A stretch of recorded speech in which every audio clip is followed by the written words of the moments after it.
Valérie Rabault, députée et présidente du groupe socialiste à l'Assemblée nationale. Valérie Rabault, bonjour. Bonjour. Merci d'être ici au micro d'Europe 1 ce dimanche matin, à la veille donc du début du débat parlementaire sur la fameuse réforme des retraites. Alors, vous, les socialistes, vous voulez qu'il y ait une motion référendaire, c'est-à-dire que vous voulez un référendum sur cette question.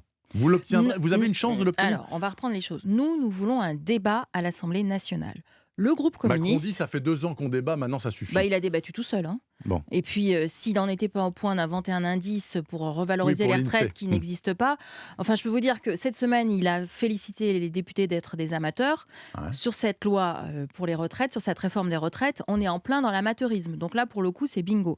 Donc nous, ce que nous voulons, c'est un vrai débat à l'Assemblée nationale, que nous puissions montrer aux Français ce qui cloche, parce qu'il y a quand même si vous êtes d'accord avec le régime par points, elle est mal boutiquée. Donc à la fin des fins, un certain nombre de nos concitoyens vont se faire avoir. C'est ça que nous voulons mettre en exergue cette semaine. D'où les 41 000 amendements. Enfin, bon. C'est pas nous qui les avons déposés. Nous en avons déposé 600. Donc c'est pas 41 000.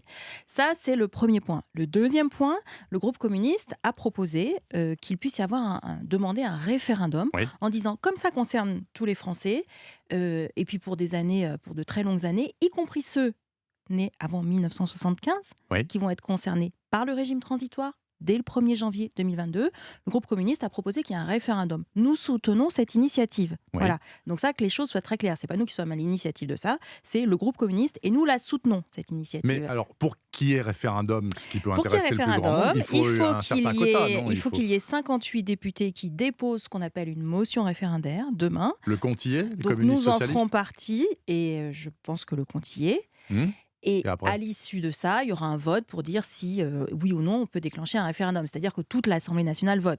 Je ne vais pas vous mentir à ce micro, je pense que ça a peu de chances d'aboutir. Mais nous voulons quand même soutenir cette initiative parce qu'encore une fois, cette réforme des retraites, elle concerne tout le monde. Alors si ça ne marche pas, le référendum, la France Insoumise dit motion de censure. Là aussi, vous êtes dans le train ou pas ? La motion de censure vise à censurer le gouvernement, comme son nom l'indique. Donc pour nous, c'est un processus qui doit intervenir à la fin du débat parlementaire, une fois qu'on a montré, parce que, encore une fois, nous souhaitons que l'Assemblée nationale puisse débattre de ce texte. C'est aussi pour ça, et ça vous aura pas échappé, que nous avons lancé la semaine dernière une commission d'enquête parlementaire. Alors je sais que tous ces trucs-là, c'est un peu techno, je l'entends bien, mais une commission d'enquête parlementaire, ça donne le pouvoir au Parlement d'aller faire des saisies dans les ministères et d'interroger sous serment, c'est ça qui est important, sous serment, l'ensemble des acteurs de cette réforme. De leur dire, vous aviez dit ça, c'est bien vrai, et puis quand c'est sous serment, c'est un peu plus sérieux quand même. En tout cas, c'est un peu plus compliqué de mentir. Donc ça, nous l'avons déclenché, parce que chaque groupe parlementaire à l'Assemblée nationale, une fois par an, peut avoir déclenché une commission d'enquête. Eh bien nous, cette commission d'enquête, nous la mettons sur ce qu'on appelle l'étude d'impact, c'est-à-dire qu'est-ce qui va se passer vraiment avec cette réforme. Alors, on espère avoir des résultats extrêmement concrets parce que ça intéresse vraiment tout le monde, y compris tous les auditeurs de ce matin.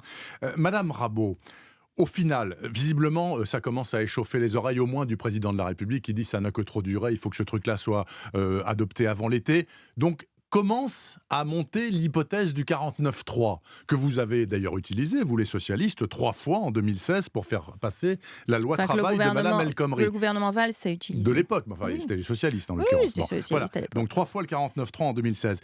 Ce coup-là, sa légitimité, le 49.3, à vous entendre, non.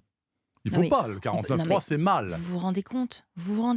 Quoi ? À chaque fois que les 49.3 étaient utilisés précédemment, notamment par Michel Rocard, c'était sur des sujets vraiment très limités. Là, on parle de tous les Français. Donc ce serait vraiment, je pense, un aveu... c'était tous les Français. Oui, mais ce n'était pas une bonne chose. Pas plus que le 49.3 sur la loi Macron, donc tout ça, je ne vais pas vous mentir, c'était pas une bonne chose. Là, si ce 49.3 était activé, ce serait vraiment un avis de désaveu vis-à-vis du gouvernement et du président de la République. Laurent Berger dit ce serait du délire. Mais bien sûr, ce serait du délire.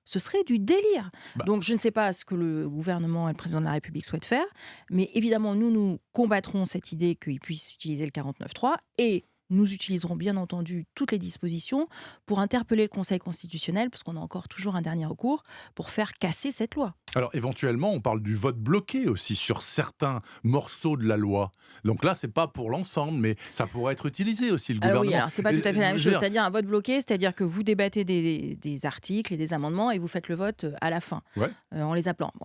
Ça reste quand même un processus démocratique. Il faut pas confondre avec le 49.3. Ça n'a rien à voir. Ok, en tout cas, le 49.3 49.3. Pour le moment, dit la ministre du Travail, c'est pas à l'ordre du jour, mais pour le moment, dit-elle. Hein. Donc peut-être, vous imaginez que ça peut se finir comme ça, Valérie Rabault ? Mais si vous arrivez bien à bloquer le truc, mais c'est pas une histoire de bloquer. À faire durer. Vous vous rendez compte que quand même, ce que fait ce projet de loi, vous êtes un ouvrier, vous commencez à travailler à 20 ans, vous avez 43 années de cotisation, ça veut dire que vous partez à la retraite à 63 ans. Or, l'âge d'équilibre du gouvernement, c'est 65. Ça veut dire que chaque année de votre retraite, vous allez avoir moins 10% sur votre retraite. Moins 10%. Par contre, vous êtes un cadre, vous avez fait des études, vous commencez à travailler à 24 ans. Vous cotisez 43 ans, comme l'ouvrier que je viens de citer. Vous partez à la retraite à 67 ans. Là, vous avez un bonus. Vous trouvez ça normal ? Ben moi non. Voilà, je vous le dis franchement, moi non. Donc toutes ces questions-là, c'est ça que nous voulons mettre sur la table, y compris pour les femmes. Le gouvernement nous dit, mais les femmes sont les grandes gagnantes.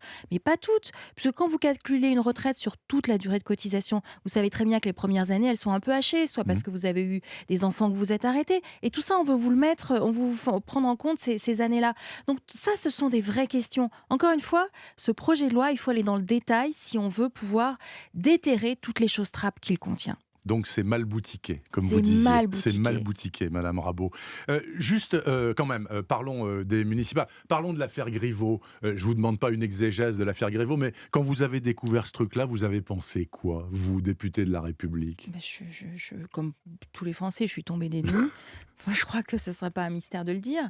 Puis il y a beaucoup de questions qui se posent. Comment une vidéo peut rester comme ça pendant 15 jours ? Enfin, voilà, je n'ai pas ni les tenants, les aboutissants. Je suis évidemment tombée des nues. Vous imaginez que c'est un coup des gars du Kremlin, ça ? Ou c'est un cinglé tout seul dans son coin qui a fait ça ? Mais comment voulez-vous que je le sache ? Je n'en sais absolument rien.